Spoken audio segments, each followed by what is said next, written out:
well, definitely leave us a comment. We'd love to know what you think. Don't forget to like and subscribe. And until next time, you take care and we'll see you soon. See ya. I don't know why we bother doing those Newcastle reviews. Just you slagging them off all the time. Because crap. I mean, look at that. There's no difference between that new one and that one. There's no difference whatsoever. Same, pretty much the same fabric, same holes in the side. The only difference is the sponsor's changed. It's ridiculous. There's no imagination in it whatsoever. It's just the same thing over and over again. You're moaning about these shirts, man. It gives me a nosebleed. Why don't you go and do your own? If you're supposed to be like a big shot designer, go and do it yourself. Right. Whoa, here we go. So guys, I have just been given the ultimate challenge by Mr. Warner to design my beloved Newcastle. So I'm going to pretend that I've been given a brief from Adidas to design the home, away and third kit for Newcastle United. I am going to take you through the entire process that I would go through if I was designing that kit for that team. I'm going to be talking to all the different people that could potentially inspire that kit. I'm going to be talking to the lads from War Flags who completely transformed that great city of ours, and our ground is amazing. I'm going to be talking to ex-players, I'm going to be talking to the fans on the ground, I'm going to be going to pubs and drinking with them and get really into the bones of what I can figure out and what I can put into the designs that I want to design for this great team. So come on, let's have it.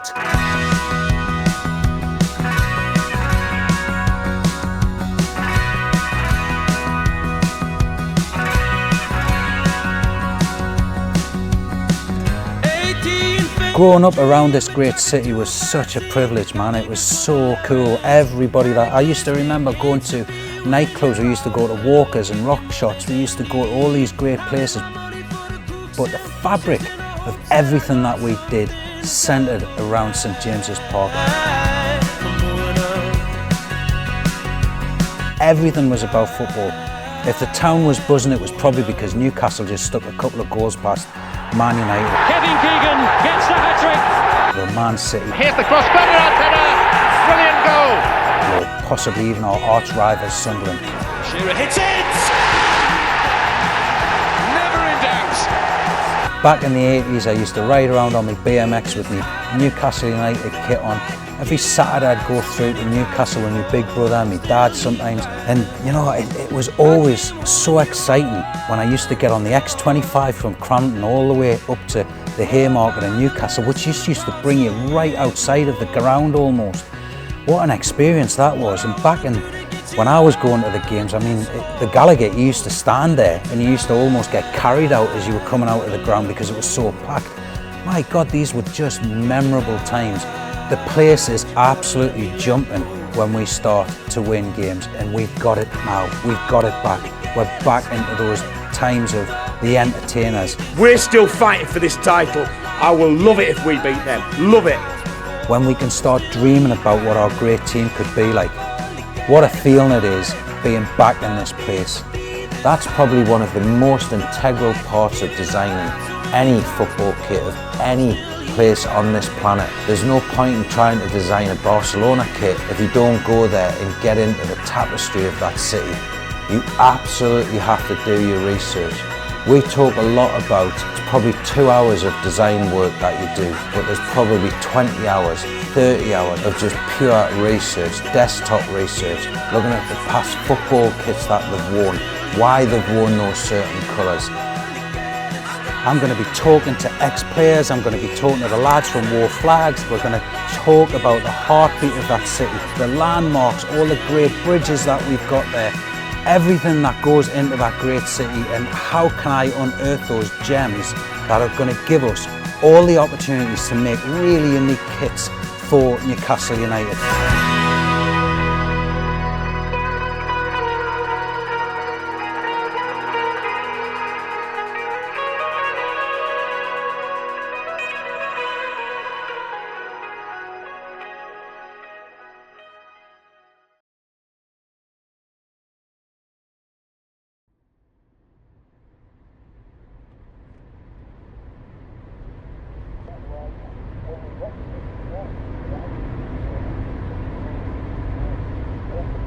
Could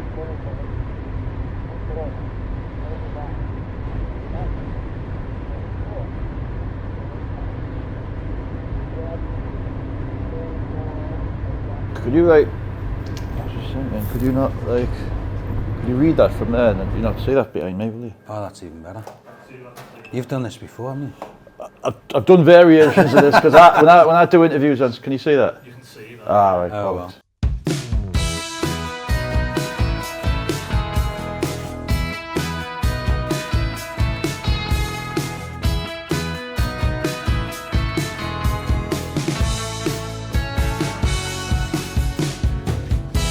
And so, my best times in football, I would say 90% of my best times in football were probably in a black and white strip, Champions League, FA Cup finals, really good spells at the top of the league, but not quite cracking it. Yeah, well. But there, that's all been when I look back at football, fond memories at every club, but just sort of the majority of them black and white. When you go into the dressing room, you put your kits on. Is there anything that you dislike about the kits that you've worn over the years? Do you have like a favourite one or? Well, strips that I've worn, I do have favourites, but you tend to have favourites. For me, the favourite strips more because of the time you wear them and the results you get and the happiness you have in there. Yeah. So for me, obviously, starting in Newcastle, my debut strip was sort of half thin black and white and half black and white. Yeah, remember it normal. I think it's referred to as the barcode strip. Yeah. So that was my debut strip. So you always remember that. Yeah. But then going through with Kevin, obviously the two Grandad shirt strips. Yeah, classics. Through the great times. The one that's referred to as the Ginola strip, which fair enough. Yeah. It's never going to be the Watson strip when you look like Ginola. Well, we'll did, work on that, mate. We'll work on that. But no. You might just need to grow your hair a bit longer. Well, I think that time's gone now. I'm trying to hang on to it now. So that strip's always going to be special to us, and alongside that, the following one, which obviously we played Champions League in, the Tino strip. Yeah, class. The sort of high-necked Adidas one. Which is very similar to the one that Castor have done just recently as well. Yeah, it is. Current home it kit. is, and I'm sure they're toying with the idea of the Grandad again. So I wouldn't mind seeing that coming back, and I think, but the new generation of fans, there's still a lot of fans. Don't get me wrong, that were around when we were doing well. But this new set of young fans, they wouldn't have seen all of that. Only through the dads telling them or the grandparents telling them. So this will all be new to them. So you've got to hope that they invest into what the history was if they're going to go down that route. But yeah, I mean, I'm sure I'm sure whoever takes on the next kit knows the history, and I think that would be a popular choice going forward. Well, it's an interesting one, isn't it? Because obviously I've designed kits pretty much most of my life. And the only one that's eluded is actually Newcastle United, which is why I chose this one to go through that process to show everybody what you've got to do to design a kit with a lot of kind of authority, if you like, or a lot of, history. But if you think of, like, for example, the Ginola kit, we'll start calling it the Watson kit now, right? The Watson kit, the blue. That won't go down well. So, okay, the Ginola kit, the Grandad kit. If you think of that kit, at that time, Newcastle had never had anything like that before, really. No. I mean, you go back into the history books, and if you go back to when the actual Newcastle United, and I think it was Newcastle West, there were two separate teams, and then they came together, and created Newcastle United. And I think at that time, we were actually wearing red and white stripes, believe it or not. I believe so. And we had a red and black. So whether the designers at that time went back and looked at something like that and then brought it into like more of a modern kind of flavour. Because I think what's important is you've got to go back and you've got to look at the history books, and you've got to kind of respect some of the kind of traditions, if you like. But in some respect, because of where we're going, I'd almost like the next generation of designers to come in and do something that we weren't expecting. Because we'll always remember the Nufk. I refer to it as the Keegan and Beasley kit, which was a silver one, pinstripes, Nufk badge. Loved that kit.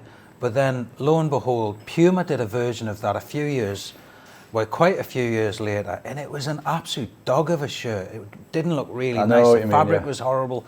So sometimes they get it right, sometimes they get it wrong.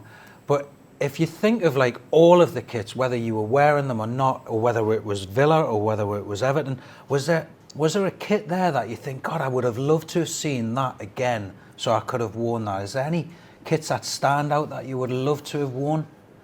I mean, one of the first strips I had, and it wasn't a Newcastle strip, but when you're a kid, you get strips that you like, not necessarily because of the teams. No, but absolutely. Me growing up, the best team in the country, in Europe, was Liverpool. Yeah.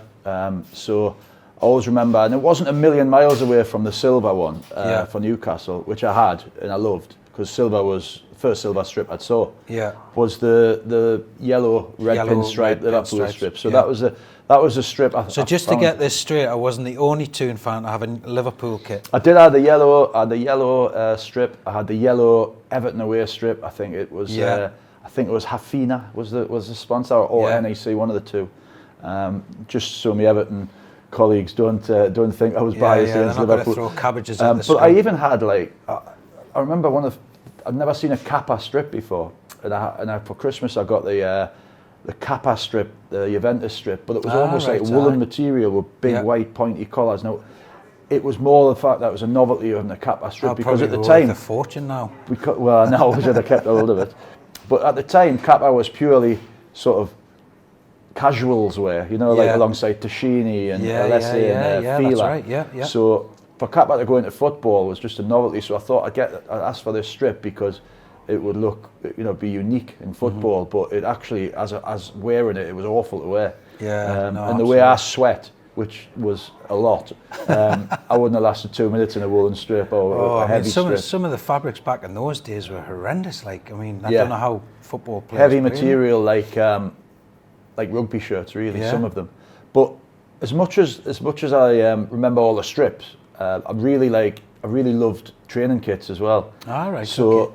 And I look back at some of the Adidas training kits that we had, like the fleece things that you wore in the winter, which were like when you sweat, it just like it sticks to you, and it was heavy. The training kits were so heavy now compared to now. Yeah. All the old rugby shirts I used to wear and all that. Yeah. But I used to love the black and white training kit back in the Keegan era as well, with the like jet black Adidas with the white stripe coming inwards. So I loved all those training kits as well. Yeah. Well, it's interesting because as a designer, we're always trying to make things as super lightweight as possible. So like when I used to work for Puma, it was all about getting the players to the balls faster. Yeah. So the kits were super lightweight.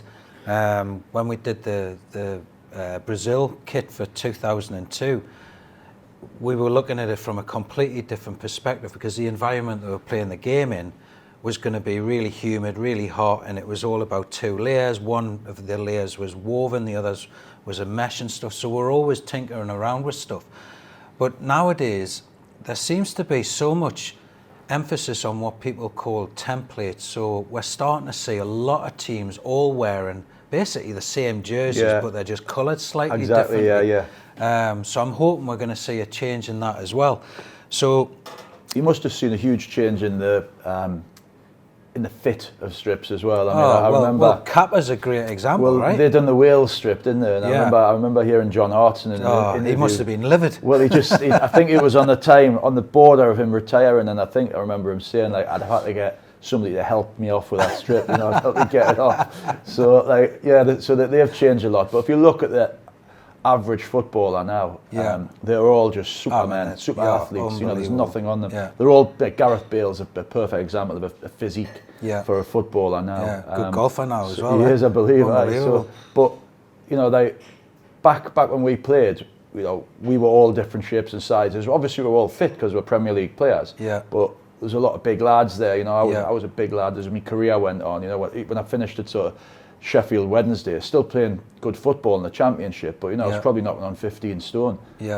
So it was totally, the body shapes of players back then were totally different. Now every single player would be able to wear a kit as snug as you like and still look great in it. Yeah, no, absolutely. Well, one of the things that we talked about years ago, and I'm still really intrigued by to this day, is we used to think about product by position. So whenever we looked at all the different players, we'd be looking at them thinking, right, okay, I've got my Steve Watson at the back, I've got me Henry up the front, I've got me, let's say, Roy Keane in the middle. very different players and very different needs from Yeah. what, their boots were very different. Yeah. I always remember, because with working with Nike, I used to sit very closely with the footwear designers. So the boot we'd given Henri would be super fast, super lightweight, mercurial, nothing to it, just all about speed. Well, the one we'd give at the time, I think it was Sol Campbell, and we modelled what we called the Chiempo boot. Yeah, I remember. Full grain, leather, big studs, all about, basically taking someone out of the game, much more stability. So from a clothing perspective, whenever we were looking at the players, we were looking at the keeper first and foremost. Do we camouflage them? Do we make them bright? All that sort of stuff. But then we're looking at the different types of materials and stuff. Do we make the defenders' materials really loud? So as you're running, you can almost get that fear into the players and stuff, which sometimes when we were presenting the stuff to players, the players were like, kind of, really? What were you thinking of that for? And it was just trying to get into the psyche to try and, it's like when you go to the away players' dressing rooms, you know they're going to be shit, right? Yeah. Whereas if you go to your home dressing rooms, they're beautiful, they're nice showers, hot water, all the rest of it. And we used to think exactly the same way when we're designing footy kits. So like, okay, how do we make a Newcastle kit the best on the planet? And that's how we used to always approach it. Did you ever get involved in any of that sort of stuff as a player? Did you ever get any of the photo shoots? Did you do any of that sort of stuff? Or you were never really asked. Done loads of photo shoots. I mean, we're always, because I was the local lads and everybody else was straight off after training. We had no else to do. That we'd always got roped into the launching of the kits and the catalogues and what have you. But we never got any input into that. I'm sure Kevin must have. Yeah. And I remember getting involved in once I started coaching and managing. You do get an input, but it's more into sort of the third strip maybe. Yeah. So that the home and away strips like nailed on, the club decide that. Yeah. You get a little bit of interest, possibly in the away strip, definitely the third strip and the training kit, but never really get a say in the home or away strip. But that's me. Kevin was in a different sort of league. Yeah. Kevin might have had a lot more say back then. But you're talking about, is there any strip you'd like to have saw? I'd always wanted to wear a black strip, but they were never allowed for a long time because referees wore black and nothing else. Yeah. So once the referees changed colours, I remember, I think the first black strip that I played in was at Everton, and I think it was a Chang Bia one. Yes. Yeah. And I mean, I loved Everton. I had a great time at Everton, 5 great years at Everton. But and the strips were always great there. But I just remember the first black one was just like, I was like, this is mint. And then I think West Brom did one when I moved to West Brom as well, a second strip, or maybe a third strip, which was black, and I thought that was mint as well. Yeah. So, I mean, if you see me, which Lee sees me quite a lot, I'm very rarely stray from dark blue and black. So that's after my own heart. Well, yeah, so I do. I mean, my wardrobe's like Batman's. It's like a black t-shirt, black top, black hoodie. So I'd always want to wear a black strip. Right. And obviously, once you're putting a bit of beef on, it always helps as well. So yeah, coming into sort of West Brom when I was just starting to sort of expand a little bit, that black strip came in handy. So no, it was good that I could get I could get to wear the black strip I wanted, and I love them now. So I'd love to, like Newcastle have got a third strip, I think, or maybe it's just a novelty strip, a Castor black one. That looks great, but I don't think they've ever worn it. Yeah, well, I think it was actually a centenary shirt. It might I have think been, they yeah. made it. It might have been. Yeah, so one of the things that I was thinking about, I absolutely love the Nuff badge. I love the circular badge with the magpie. The Nuff badge was the strip they wore when they got promoted, wasn't it? Aye. So that'll have special meaning to a lot of fans. Yeah, absolutely. And that was the Keegan, the Keegan strip. Exactly, and the one where he strip saved and the Beardsley and the Terry Mack strip. So yeah. And then obviously I wouldn't want to stray away from a traditional home or traditional badge. So what I was thinking was home traditional, second would Nuff. be I was thinking the third for the Nuff. Right, okay. Because the reason why I was thinking that is I think as a designer I would go mental on the third kit. Yeah. So I would do something really quite different. And then the second kit, because of the whole Brazilian connection, I was thinking about going back to like the classic Umbro when they used to do the yellow and the green. Right. And it's a bit Marmite, right? But I quite like the idea of doing that, but then doing it with a circular badge with the magpie in the middle. Mm-hmm. So I was thinking along those lines. I mean, what did you think of the yellow and green kits? Were you into them or not? Be honest. Yeah, no, of course I'll be honest. They weren't my favourite strips, although again, it was the same time as my debut strip. So the green strips were, there was a full yellow one with sort of a green sort of square sort of pattern on, if I remember. It had a slight raised collar as well, didn't it? It did, yeah, button, and I remember that specifically, and there's a fellow over me, I'm sure I won't like this, but I remember that because that was the shirt Liam O'Brien scored a couple of goals at Roker Park in. So that for me, like, well, there's no better than scoring against the Magnums, is there? That's iconic for me for that. My first season, but B, I just remember Liam scoring goals in that.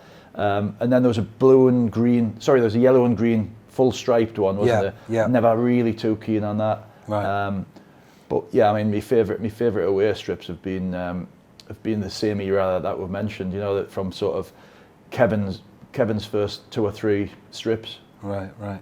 So here's my last question then. If you had to wear a football kit every day for the rest of your life, which one would it be?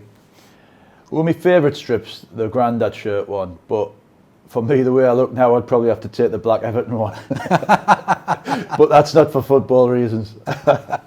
Good? Lovely. Excellent. Right, well then the only other thing we need to do is get Lee in and we'll wind him up a little bit.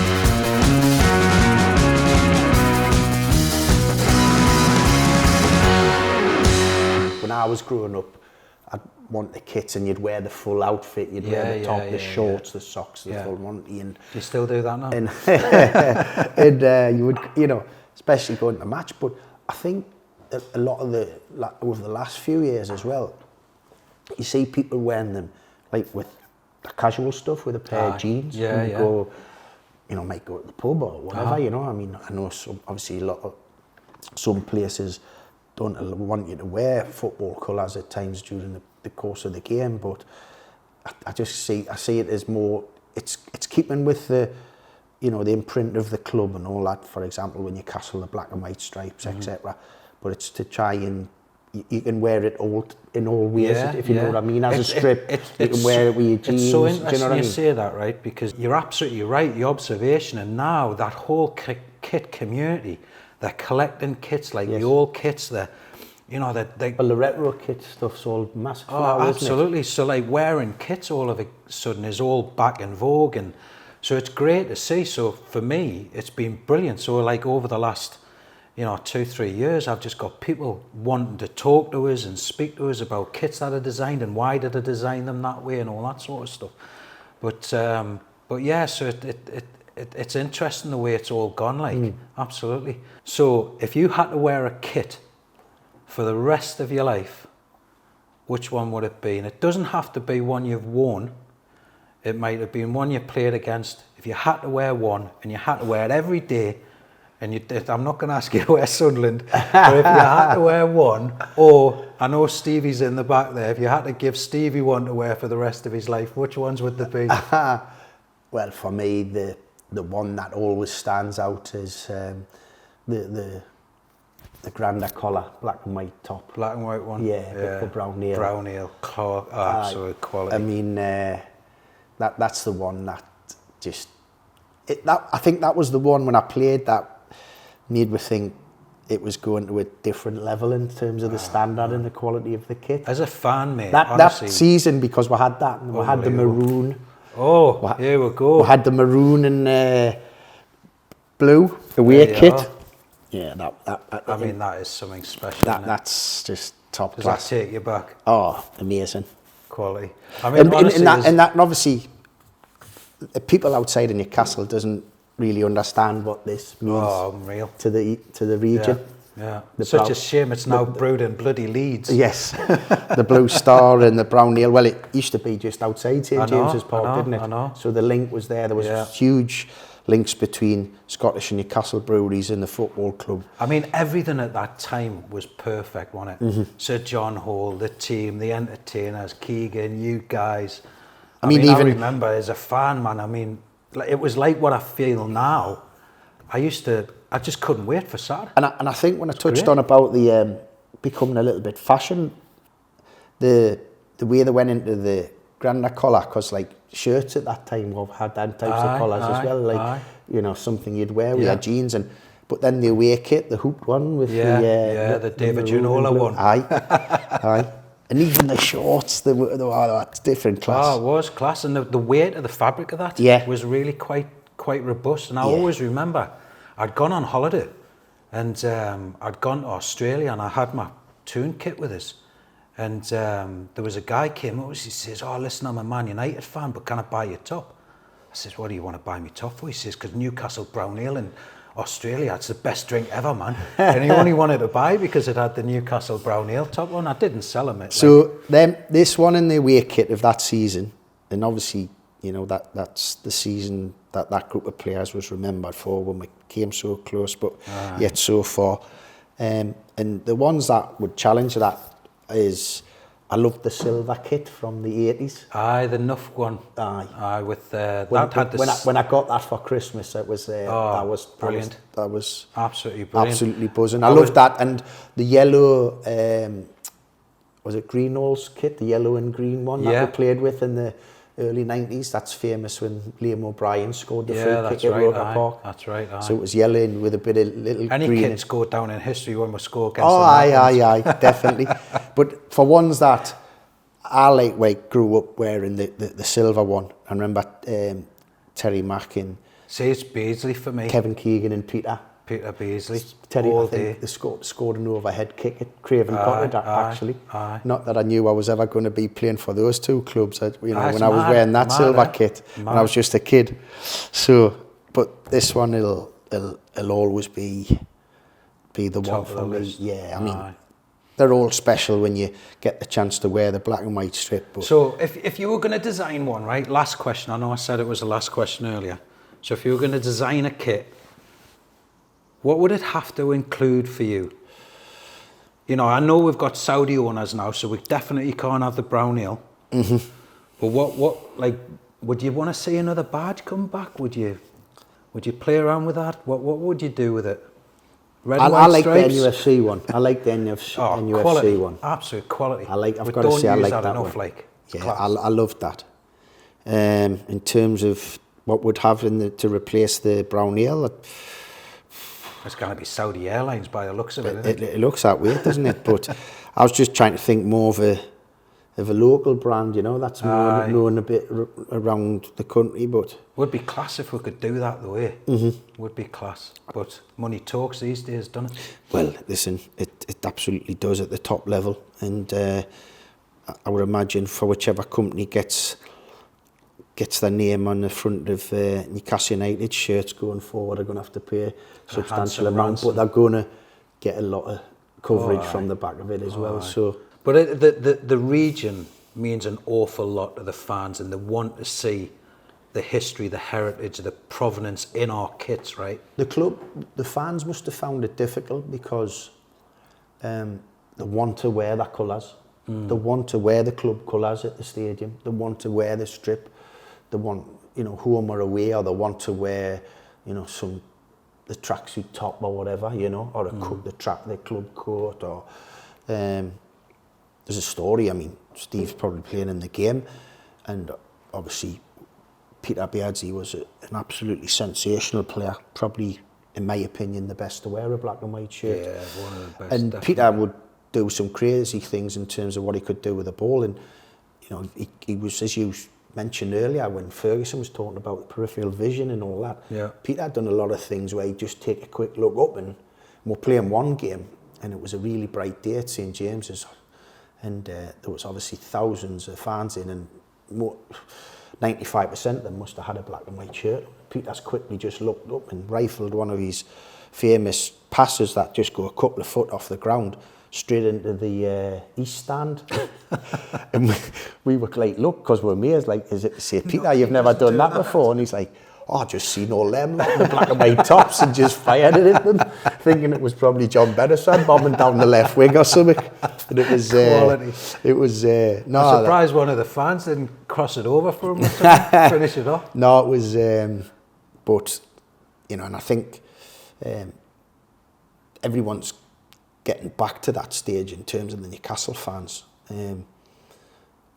Because I think for a spell, they were thinking, only because of their love of the club, were they going into the club shops or buying the kits, because they knew really their money wasn't getting then reinvested into the club. No, whereas now that it is now. So I think it's getting back to that stage where there's like, you know, you're walking up to the games and every eight people out of 10's got a top on, you know, or some kind of brand of Newcastle United, you know, in terms, whether it be a coat, tracksuit top, as I said, a hoodie, the strip.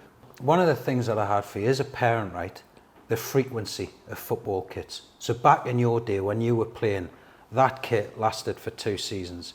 The away kit lasted for 2 seasons, and it used to rotate. Whereas now, if you look at Napoli, for example, I don't know if you know this, but they've released 16 kits in 1 season. Wow.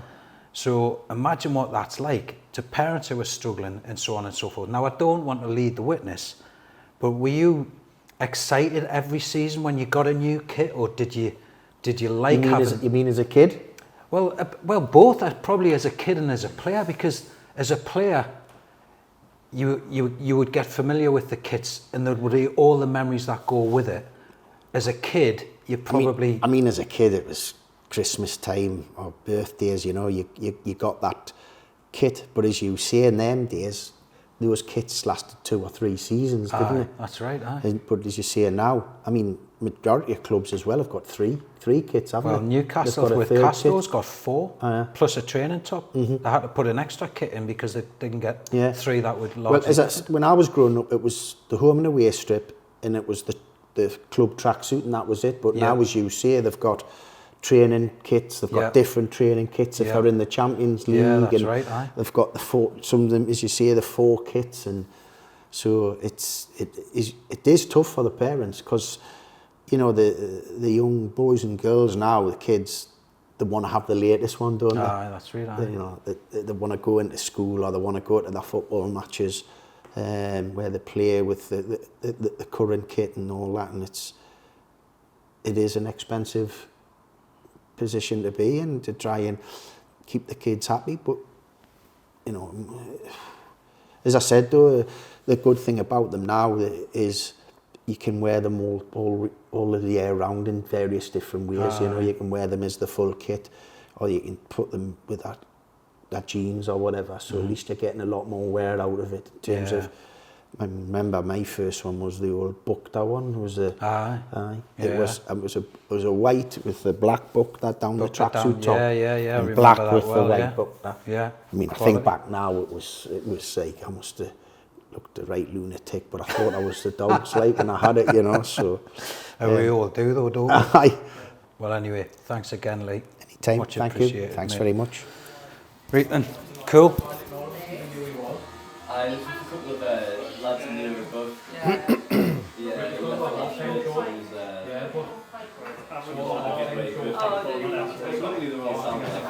Right. And does it sound all right? Aye. Yeah. Right. Yeah. All right. But you know, it's funny because, like, all the kits I've designed over the years, this is the one kit that's eluded us. So if I was gonna ever do like a kit design and do a research project to show people what goes into kits and how to design them, I had to do Newcastle. I mean, there was no other kit I could have done really. No way. But so tell us, like, you know, growing up, you're a little bit younger than I am. Well, I'll say you're quite a bit younger than I am. What was your first memory, your first footy kit that you fell in love with? And it doesn't even have to be Newcastle, to be fair. Like. I think I was quite lucky being little. My dad used to always buy his football strips that he liked the strip. never mind the team, just the strip. So when I was really young, I had QPR strips. All right. He loved the hoops. He loved Wolves strip back in the day. No way.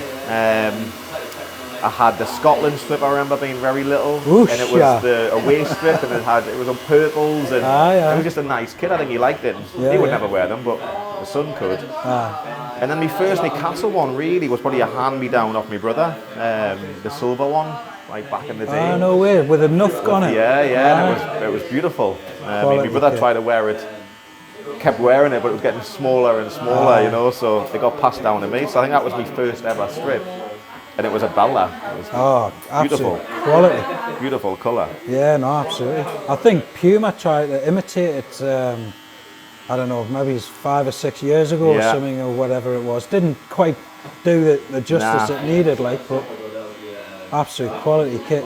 So, which player do you remember wearing that more than any? I think probably obviously I think it was Gaza or was it Waddle or Beasley for me, Beardsley. All day long. The only thing I can remember with that strip is my brother. It's weird, I can't really think of players. But isn't that It interesting was just my brother wearing it, and all the pictures when we're little, he's wearing it. Wow. But it's weird. Yeah, Don't think I ever took it off. Oh, well, probably stinks now then. Yeah. So, what do you think, what makes, like, you know, you obviously get hundreds of punters coming in here, all obviously Newcastle fans, and they must talk about their favourite kits and all the rest of it.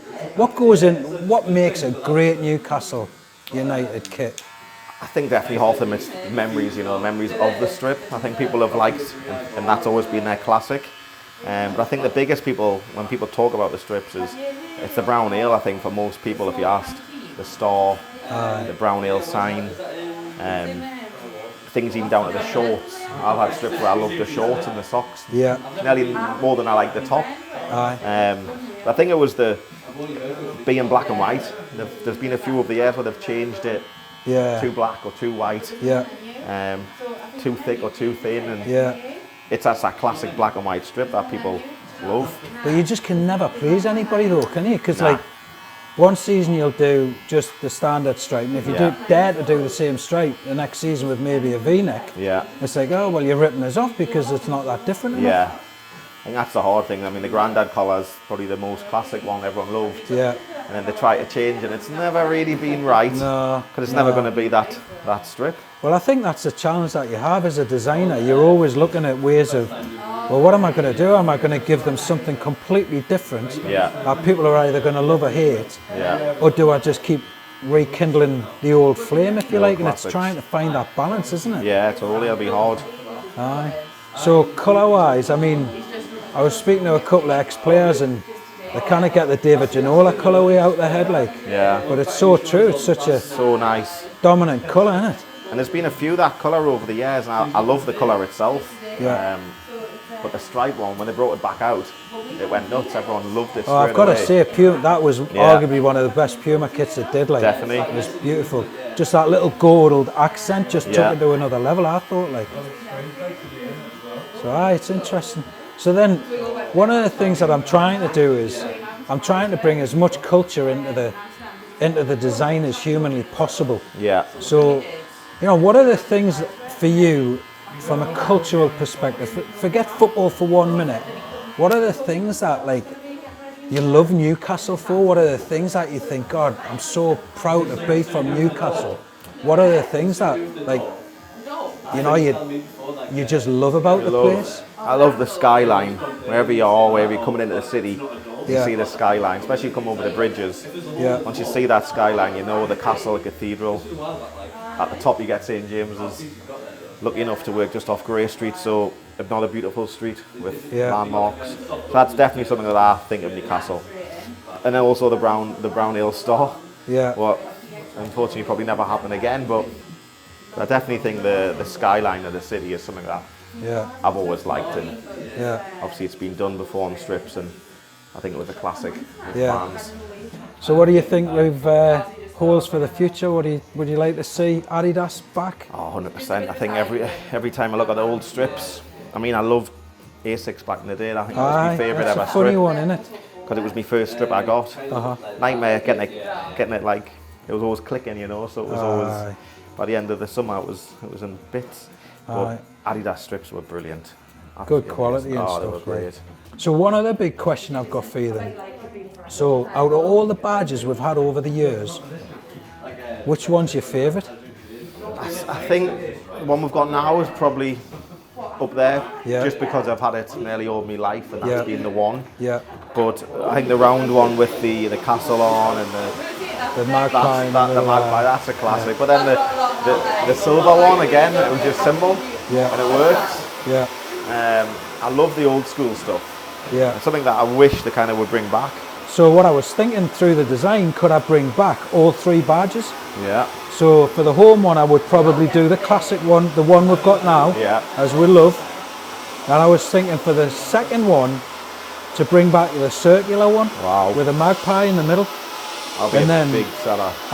What I was thinking for the third one, because we can go a little bit more wild with the design, I was thinking they would bring the nuff back. You know, it could be class. A little bit of silver training gear and all that jazz. Perfect. So you've got to bring some of the nostalgia in, but I'm also conscious that I'd like to make new memories as well. So maybe within the design, do something that no one's really expected before. Yeah. You know? I think it's hard, isn't it, with black and white? It must be. Nightmare. Black and white strip, because it can't really change. And Nightmare. I think when you can do something like that. But it was always the fading same. away at the bottom, or I think it was the UV, I think it faded away at the bottom Yeah, one year. yeah. Quite clever. Well, there was Paddy Man, to be honest. It was the same with every, like, I've done loads of kits over the years. So I've done Barcelona's, done UVs, I've even done Sunderland's. I don't mention that on the video though. But you know, so you met with the same challenge every single time. It's like, well, how far can you take it without really pissing the fans off? Yeah. And I mean, there's been times when I've designed stuff. I mean, I've ended up with death threats. Because of the designs, like, is so off kilter. Wow. And that can be as simple as taking the stripes off the back of the shirt to put the name set on. I mean, it just goes crazy. Fans are absolutely fanatical about it. Like, it's difficult, man. I mean, I bet. It's not an easy task to design for a team that's got so much history and pedigree and fans that just go mental because it doesn't matter, and I guarantee this, whatever it is that I design, there's going to be 50% love it and 50% that hate it. Yeah. But you know what it is? They're the kits that go down in the history books. Yeah. It's a tough one. It's a tough task I've got ahead, I think, like, but I've got to do it. I think especially when they go on as well. I remember asking one of the players for the yellow strip, like it was stripy yellow. Yeah. And I said to one of the lads, I said, "You got any of them?" And he said, "Yeah, I get them." And I wore these to wear to play football in, and it's horrible. It's great, man. Actually, it's not too bad. See, I love the yellow and green. It was funny. And especially at the minute, because to be honest, that's one of the designs I was thinking of. The Brazilian connection as well. Yeah, I think that's something that has to be touched on, doesn't it? What helps when you're designing stuff, if you come from the region and you talk to people like yourself who can give us some of that inside information, you know. And it's just sometimes when you're talking, I'm picking up on tiny little things that I think, right, actually, that could just quite work, that, like, you know. So yeah, it'll be good once I get some of the designs going. I'll give you a look at them and you can tell us what you think. One of the best football kits I've seen of recent days, and we did a review about it in a couple of months ago around the World Cup, and it was the French away kit. It was a white kit, and it was like a tile, traditional kind of fabric, which was really quite interesting anyway, because that's really important to France, because that's where this particular fabric was created. Right. So I was thinking, well, that's quite good. And then within the design itself, every single one of the designs meant something different to all the different regions of France. Oh, wow. So they went down a level again, but then they went down a level again in the representation of that area, and it was all like kids in hooded jackets and like BMXs and all that sort of stuff. Yeah. I mean, it was absolutely superb, and it was just that attention to detail that all the designers had gone to. Yeah. And they didn't put like Viva la France on the back of it or out like that. It was just, if you knew, you knew. And that's what I quite like about like any design that I'll do for Newcastle. it'll literally be, if you know, you know. Yeah, that's And if good. you don't know, you don't know. Yeah, you don't know. And I'm not really bothered if you don't know, because Educate yourself. Yeah, exactly. So it'll be interesting to see that's good. if we're going to unearth some of that. So like going to places like cathedrals and stuff, and finding out about people who've died here, you know, because it's easy to go to like Ward Jackie and Moncur and all that sort of stuff, but how further can you go down, you know, like some of the best historians. I mean, if you go back into the Industrial Revolution, I mean, we were, you know, some of the pioneers in that world. You know, you talk about the architecture around like Grace Street and all that. I mean, this was such an affluent area, you know, so I've got to try and unearth some of that stuff. Yeah, like that. Are we doing that? Yeah, I would say so. I think we've captured pretty much enough, right? Don't you think? Just whether you want to take some other kind of still shots or whatever you want. Right, okay. So our token's done, right? Yeah, okay. So do you want us to knock these off? So we save them for war flags?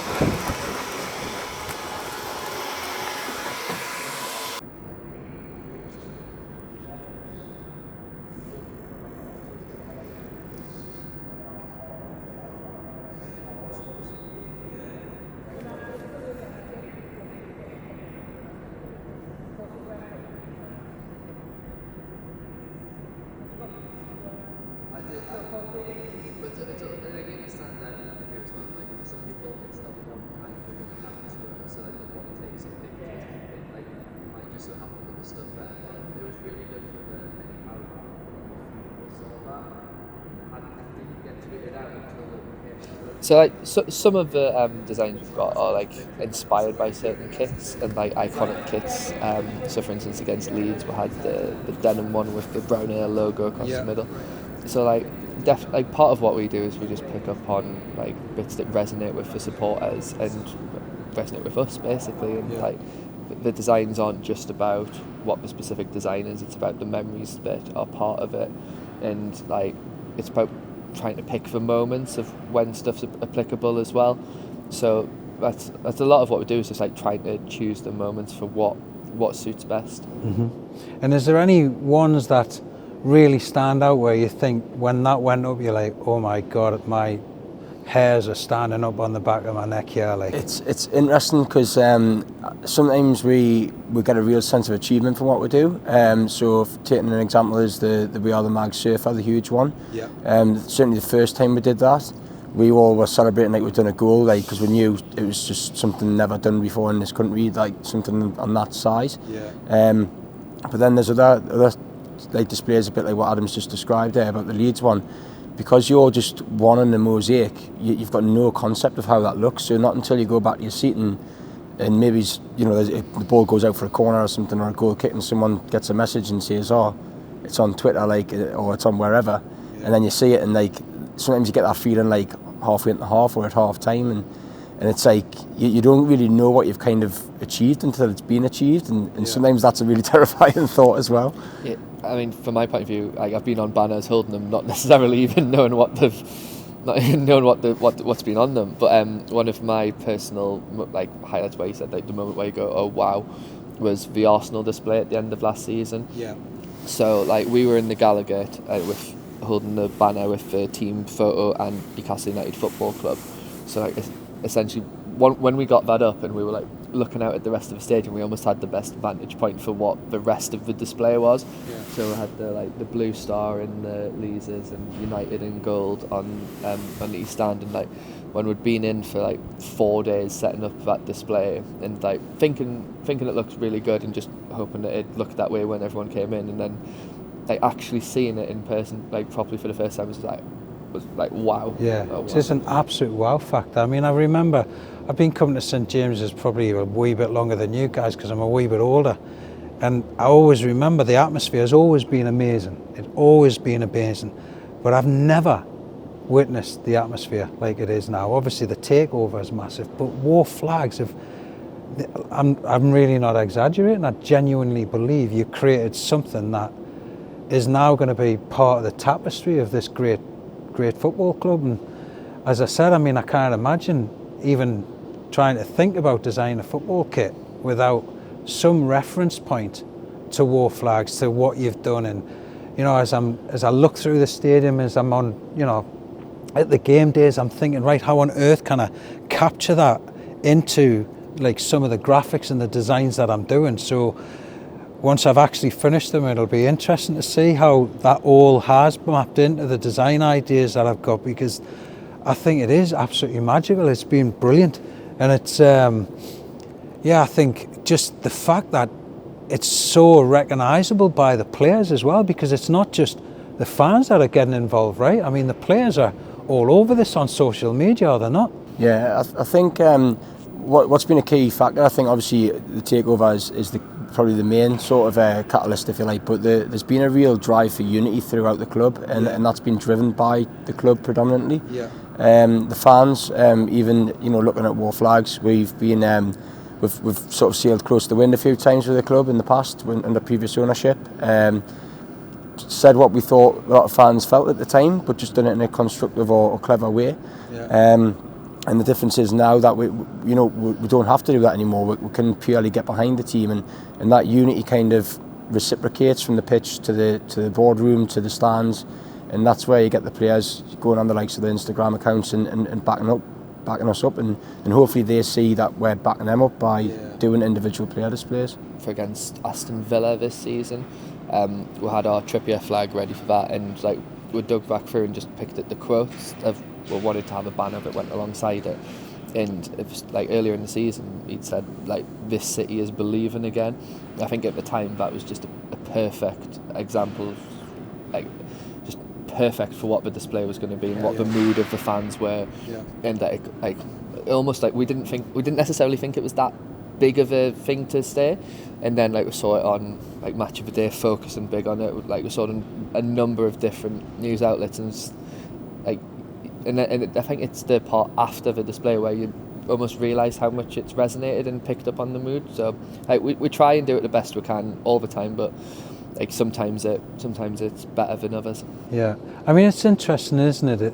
I mean, obviously we've all grown up in the northeast, and people just don't sometimes get what this place means to the northeast.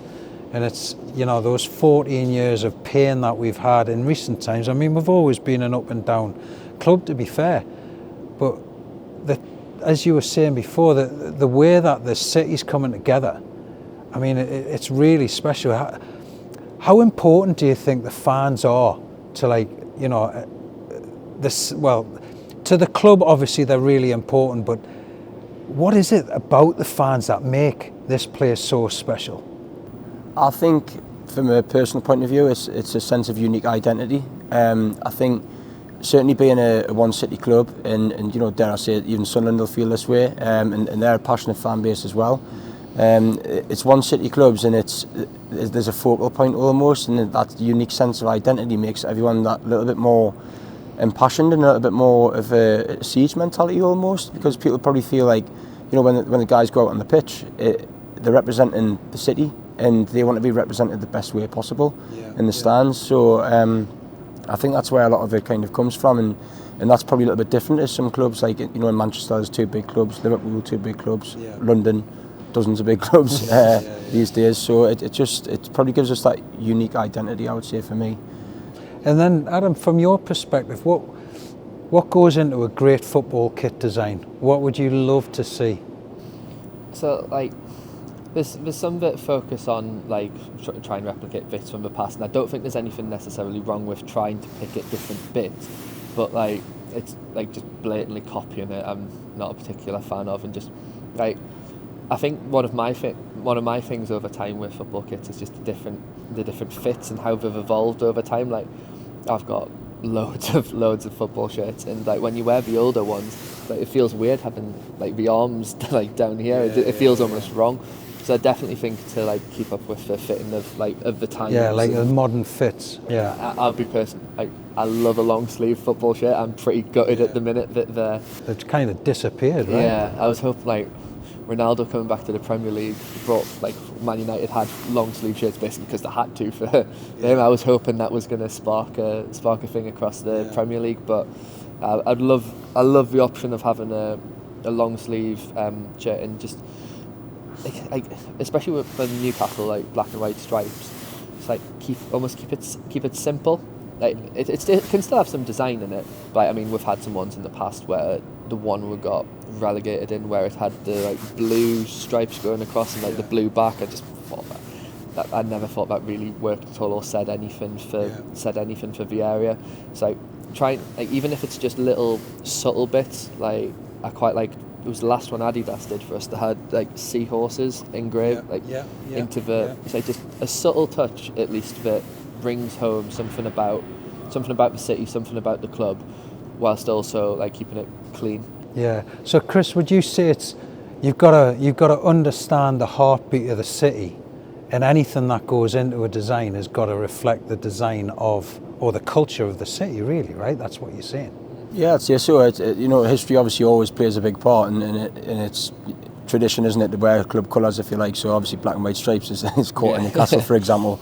But it's just understanding what the city's like and what it's about. You could argue that people perceive London clubs or whatever to be trendy or to be the best place to live in the world and all this, and obviously we don't agree with that. But like people in Newcastle are probably a bit more embedded in their roots, I would say, which isn't, that's not a slight in any way. Obviously I'm very proud to be a Geordie, and I think everyone that comes here or watches us is proud to be a Geordie as well. But it's understanding the history, the future, what it holds, and just keeping with modern times, I guess. So how would you feel if we used the traditional badge, the Nufk badge as I refer to it, and then the circular badge with the magpie in the centre? Would you want to see some of them come back on the kits? So like you had a first, a second and a third kit, but all with different badges? I don't think I wouldn't mind. It would be quite interesting to see how it would look. I mean, we have some bits of like merchandise at the minute that is like it does have the NUFC with a little magpie underneath it. So it is interesting to see how like an older bit of design in terms of the crest goes with modern designs in terms of the clothing. So it would be interesting to see. Yeah. So one last question for you before I let you go. How can I design one of your flags? You need to ask a designer. To be honest, we're open to ideas and we're open to designs. We do have several people that like kind of chip in and people come off.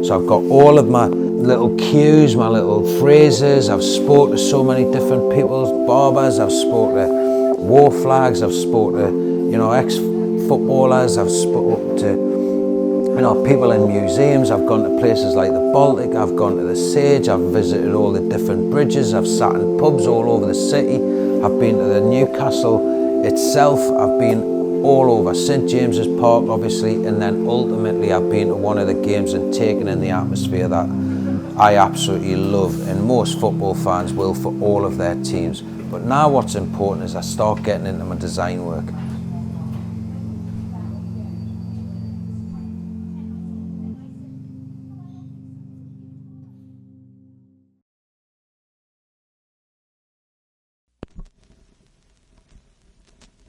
So as I've been going through the research, it is absolutely critical that I find something that's going to be a little bit different. But the one thing that I've noticed, everybody's talking to us about, don't mess around with the black and white stripes. Keep it simple, keep it traditional. So I've kind of been playing around with that, and then everybody talked to us about the famous Ginola away kit. How can I not address that? And then I've got to go back to my own kind of upbringing. One of the kits that I absolutely adored was the yellow and green kit that we had back in the 80s. So I definitely want to revisit some of those things when I'm getting into the design of it. But when I've been going through the research, it's quite clear there's so many things that we can look at of putting into like jackards. But what I want to do is I want to insert quite a lot of technology as well and innovation.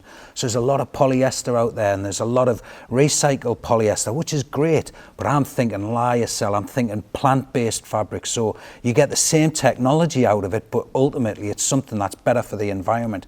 Then I'm arguably going to go back to 2002, and I'm sorry to say it, I'm going to look at some of the technology that I was using then and thinking, how can I reinterpret that for the modern game right now? So as we get into the home kit, let's see where I take it.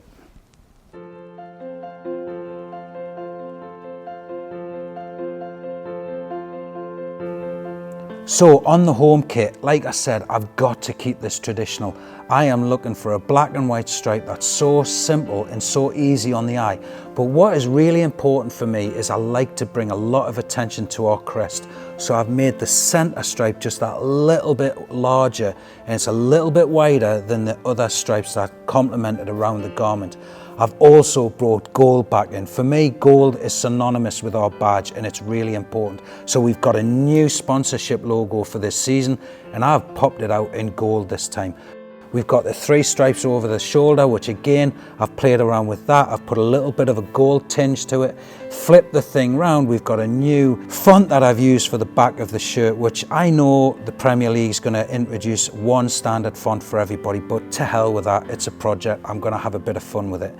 Then I've got into the socks, the shorts, and the shorts, I've even had a look at that.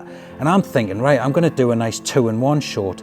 So I'm going to put compression in that short for the players, and it's going to be taped like it used to do many years ago when Adidas first brought that round, and I think Nike did that as well, to be fair. My waistbands are going to be super lightweight and super airy, so it keeps the player nice and cooled. The sock itself, keeping it super traditional. NUFC on it with a little bit of a gold detail on it as well. So I hope you enjoyed, and I hope you like what I've done for the home kit.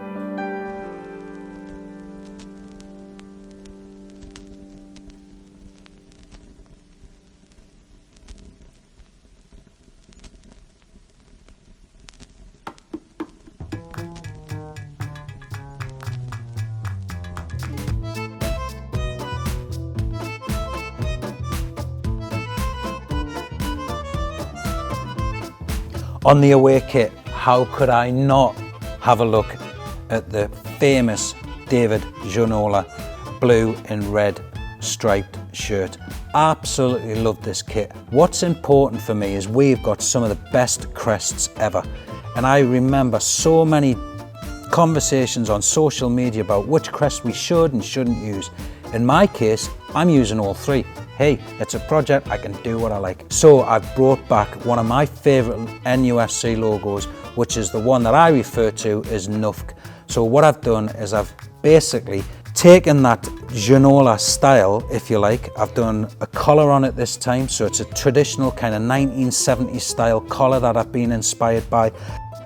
And in the stripes, what I've done, I've taken inspiration from our glorious fans, some of those iconic players, and within that stripe I've done a beautiful jacquard that calls out War Flags, Alan Shearer, Kevin Keegan, all the famous players that have donned that black and white kit, and in this case I've put it into the away kit. I've complemented that with a cream short, and then of course I've done the stripy sock as well.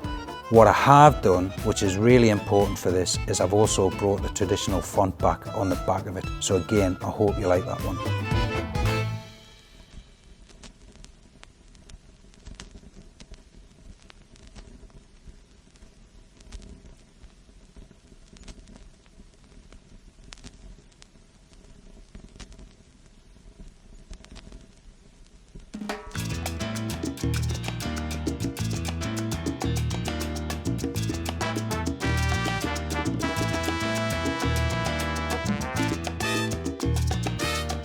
So the third kit, the one that I've probably had a little bit more fun than anything else with.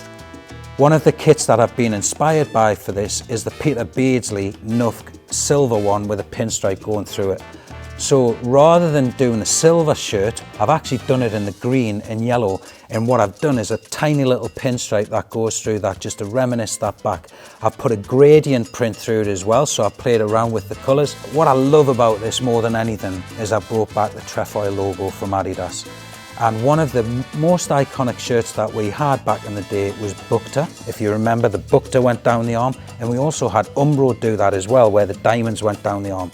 So I've done a version of that where I took the trefoil logo and I've done it down the arm. I've taken a 70s font and I've put that on the back, so it all has this kind of 70s retro vibe to it. And to top it all off, I brought back the circular logo, which I absolutely adore. It basically gives you a real 70s vibe. Again, I've done the pinstripe through the sock to give that a little bit more of a vintage flavour, and that I've also put in what I class as a really short. So again, this is going to be quite short on the body, but I thought, hey, I'm playing around with this. It's going to be a bit of fun. It's a third kit. Why not, eh?